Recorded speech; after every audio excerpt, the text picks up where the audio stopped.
지금부터는 조금 어려운, 우리가 연말정산에서 가장 어려운 부분 중에 하나입니다. 그래서 우리 연말정산에서 부당공제가 많이 우리가 적발이 되는데, 그 중에서 부당공제 1위가 이 소득금액 100만 원이, 부양가족이 소득금액 100만 원이 초과하는데 몰라가지고 공제받아가지고 국세청 정산에서 자동으로 적발되는 겁니다. 예. 앞에 설명했지만은, 자, 부양가족 기본공제를 받으려면은 이 소득금액 100만 원 이하라는 소득 요건이 충족해야 된다 그랬죠. 문제는 이 소득금액 100만 원이라는 개념이 굉장히 어렵다는 데 문제가 있는 거죠. 국정감사 자료에 의하면은 매년 예를 들면은 뭐 2018년 기속으로 162억이 부당공제로 우리가 추징이 되는데, 이 중에 대부분이 소득금액 100만 원 초과입니다. 저희 납세연맹에서 이전이긴 하지만은 이 부당공제 소득금액 100만 원에 대해서는 저희 납세연맹에서 굉장히 언론을 통해서 문제 제기를 많이 했습니다.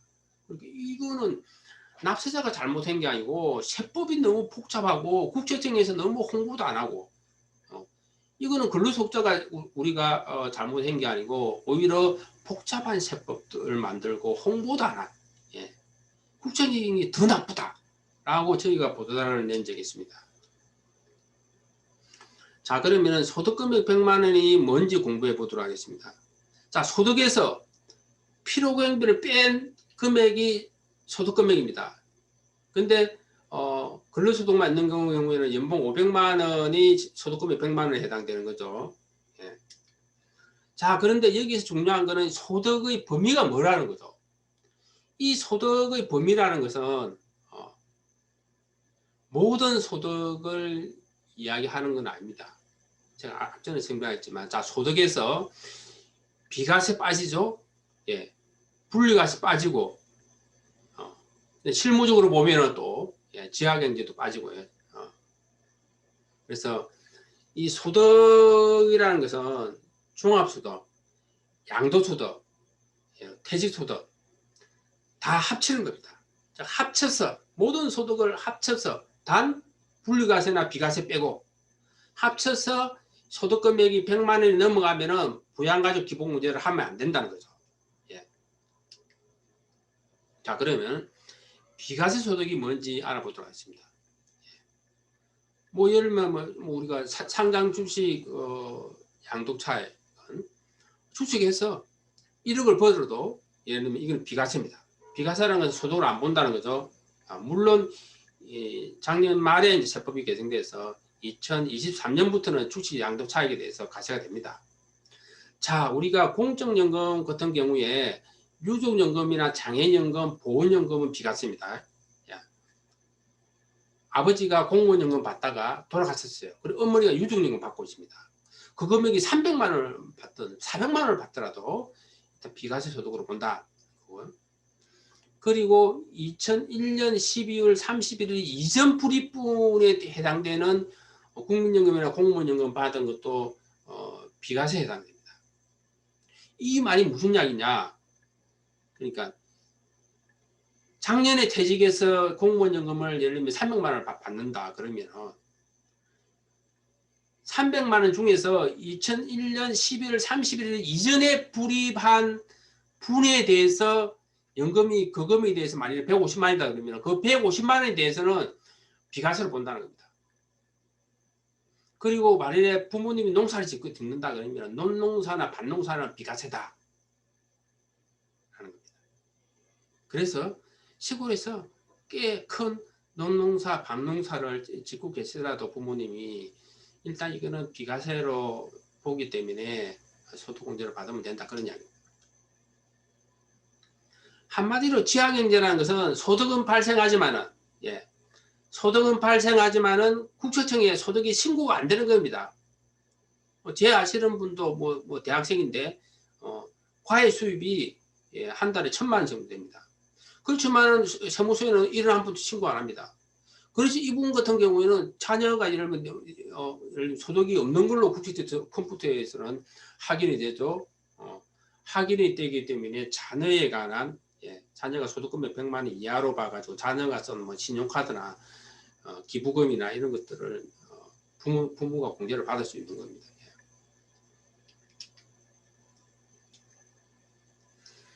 이프가 굉장히 중요한데, 자 보세요. 지금 보면은 소득금액 100만 원을 판단하는데, 자 종합합산되는 소득에서 분리과세는 빠진다 그랬죠. 앞에서 분리과세는 빼고, 예, 종합산에 관한 소득을 모두 다 더하는 거죠. 그리고 퇴직소득, 양도소득은 따로 계산한다 그랬죠. 자, 작년에 부양가족 중에서 자 회사 다니다가 퇴직했어요. 근데 퇴직금이 대부분 100만 원 이상 되죠. 퇴직금을 100만 원, 예를 들면 110만 원 받았어요. 그러면 퇴직금 110만 원은 전부 필요경비 빼주는 게 없습니다. 110만 원이 다 소득이에요. 소득금액입니다. 그래서 무조건 퇴직금 받았다 그러면은 이거는 기본공제 받으면 안 됩니다. 그리고 작년에 부모님이 부동산을 양도했어요. 그리고 양도소득세를 냈습니다. 이 경우도 안 됩니다. 예. 부모님 기본공제 안 돼요. 일단 양도소득세 냈다 그러면은 무조건 소득금액이 100만 원이 초과한다고 보시면 됩니다. 자, 그럼 하나하나 보도록 하겠습니다. 이자 배당 소득금액의 이제 100만 원 판단 여부죠. 예. 그래서 이자 소득이나 배당 소득이 2천만 원 초과되면 종합합산입니다. 2천만 원 미만이면은 분리과세 한다 그랬죠.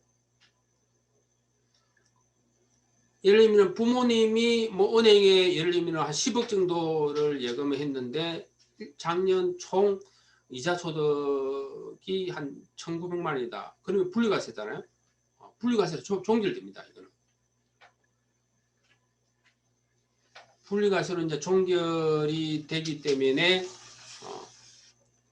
부모님 기본공제를 받으시면 됩니다.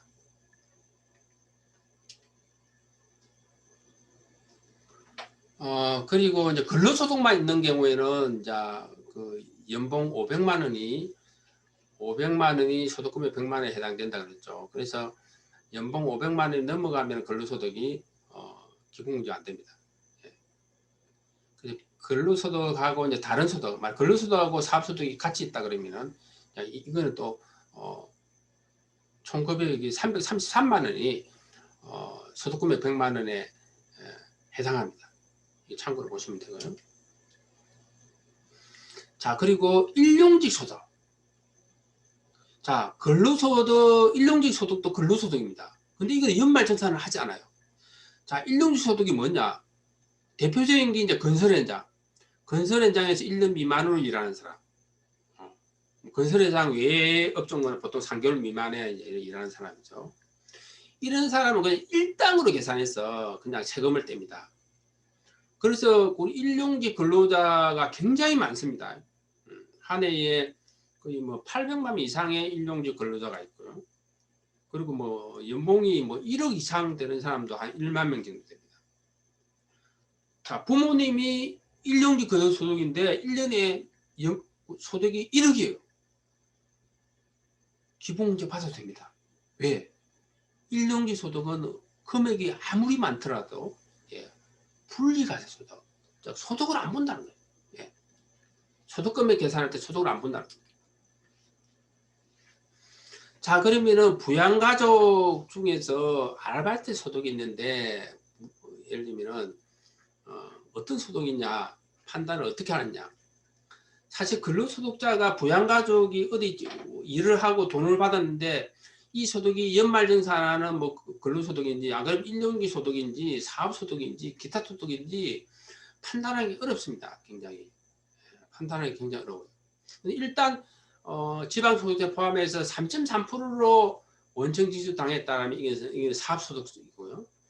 일단 8.8%로 원청징수를 당했다 그러면 이제 기타 소득이고요. 예. 그리고 사대보험. 예. 사대보험이 일단 가입을 하고 했으면은 이제 근로소득으로 연말정산을 근로소득으로 취급했을 가능성이 좀 있습니다. 그리고 보시면 뭐 두 번째 질문에 보면은 휴학 중인 만 20세 이상 아들이 1년에 이곳저곳에서 뭐 식당에서 알바하고 뭐 커피숍에서 알바하고 했다. 뭐 아들에 대한 뭐 신용카드 공제와 월급이 공제가 가냐냐 뭐 이렇게 질문을 하셨는데 실제적으로 뭐 정확하지는 않지만은 뭐 이런 경우에는 대부분이 뭐 일용직 소득으로 소득 활동을 했다 이렇게 보시면 됩니다. 일용직 소득으로 소득 활동을 했다 그러면은 1년에 얼마 버는지 관계없이 소득금액 100만 원에 포함되지 않습니다. 자, 그리고 주택 임대소득에 있어서 100만 원 판단 여부. 작년부터는 주택 임대소득에 대한 과세가 대폭 이제 강화되어 있습니다. 이게 참고로 보시면 되고요.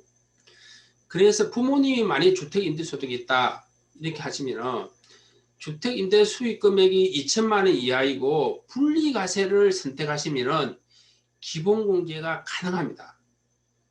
자, 분리과세를 주택 임대소득은 분리과세를 선택할 수도 있고 종합과세를 선택할 수 있다고 했잖아요. 그래서 종합과세를 선택했으면 기본공제가 안 되는 거고, 분리과세를 부모님이 선택했다면 주택 임대소득만 있는 경우는 대부분이 분리과세 선택합니다. 이 경우에는 기본공제가 가능하다라고 판단하시면 되겠습니다.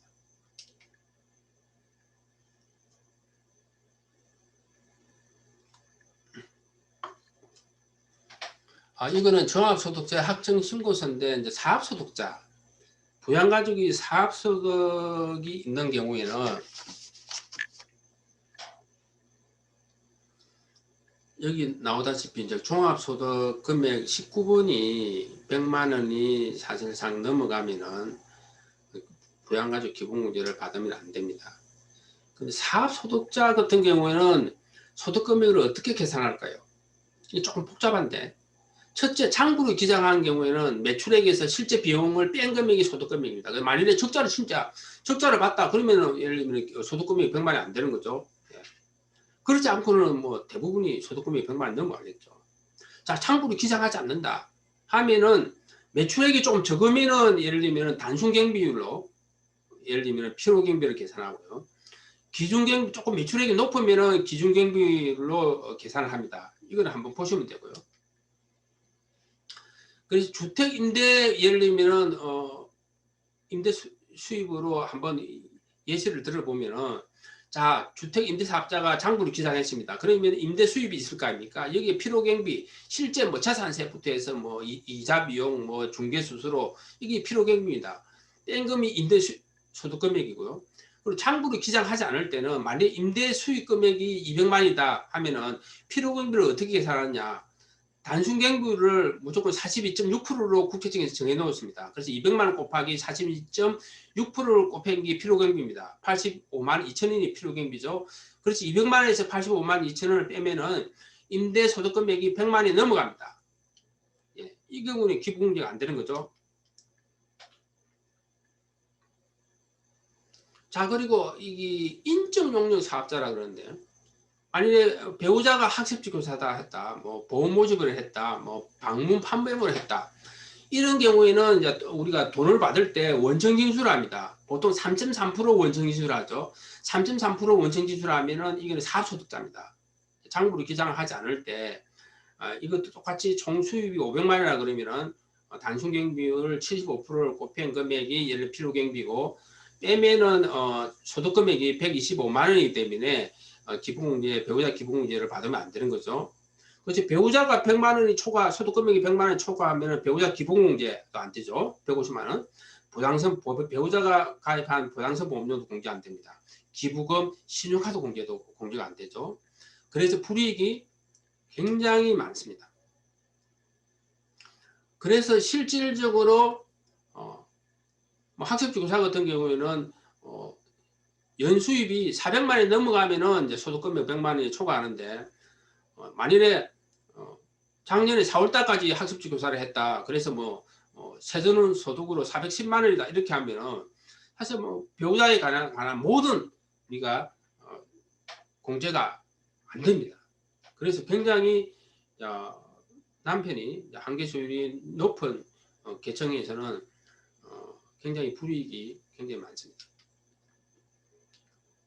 이거는 저희 납세연맹에서 이게 사업소득자 직업별로 소득금액 100만 원에 해당되는 총수익 금액을 정리한 겁니다. 한번 보시기 바랍니다. 이거는 굉장히 중요하기 때문에 제가 참고로 넣어놨습니다. 자, 건강보험, 우리가 사실상 그 건강보험이, 지역 건강보험이 굉장히 중요하죠. 지역 건강보험 같은 경우에 사업자 등록증이 있으면은, 사업자 등록증이 있고 사업소득이 발생하면 무조건, 예, 피부양자에서 박탈됩니다. 그리고 사업자 등록증이 없지만은 사업소득 금액, 뭐 대표적인 게 보험모집이라든지 학습교사를 이야기하는 거죠. 이런 분들은 사업자 등록증이 없습니다. 사업자 등록증이 없더라도 사업소득 금액, 소득 금액이 뭐죠? 총 수입에서 필요금을 뺀 소득 금액이 500만 원 초과하면 피부양자에서 박탈됩니다. 아버지가 예를 들면 상가 임대업을 하는데 사업자 등록증이 있다가 작년에 사업자 등록증을 그만뒀다 공제 가능하냐. 그러니까 11월 달까지 우리가 수입에 대해서 소득 금액을 계산하기 때문에 당연히, 예, 소득 금액 100만 원이 넘어간다고 보시면 되겠습니다.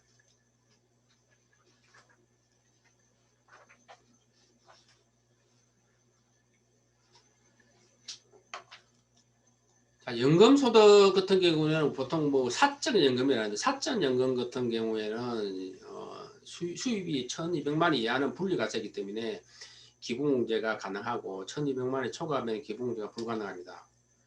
그리고 공적연금 같은 경우는 조금 복잡한데, 제가 앞에서도 2001년 12월 31일 이전에 퇴직한 경우에는 아무리 연금을 많이 받더라 그래도 기부공제가 가능합니다. 근데 2001년 12월 31일, 즉 2002년 1일 이후에 퇴직한 경우에는 조금 복잡한데, 과세 대상 연금액이 516만 원 이하면 기부공제 가능하고요. 과세 대상 연금액 516만 원이 초과하면 기부공제가 불가능합니다. 여기에서 유족연금이나 장애연금, 보훈연금은 비과세 소득이라고 그랬죠. 자, 그러면 부모님이 공무원연금을 받고 있는데 부모님이 소득금액이 100만 원이 넘어가는지 솔직하게 뭐 자녀가 어떻게 알겠습니까? 그리고 부모님도 잘 모르겠죠. 예. 이런 경우에 확인할 수 있는 방법이 국민연금관리공단에 전화하거나 국민연금관리공단 홈페이지에서 이제 아버지 본인이 로그인해서 확인하면은 바로 확인할 수 있는 코너가 있습니다. 자, 그리고 기타 소득자, 기타 소득이 뭐라 그랬죠? 일시적인 소득, 계속적이고 반복적인 소득이 아니고 어쩌다 생기는 일시적 소득을 보통 기타 소득이라고 하는데 원고로 소득 이런 거 이야기했죠. 자, 기타 소득은 원칙적으로 기타 소득 금액이 연간 300만 원 이하인 경우에는 분리과세나 종합합산을 선택할 수 있습니다.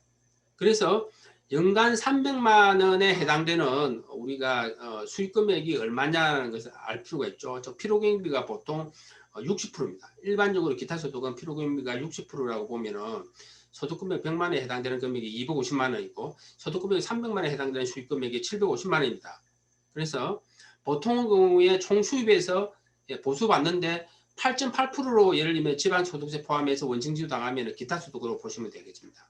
물론 기타 소득 중에서 우리가 필요경비율이 80%짜리도 있고 90%짜리도 있고 종교인 소득 같은 경우는 별도로 필요경비율이 정해져 있습니다. 자, 그러면 필요경비 60% 일반적인 기타 소득자 같은 경우에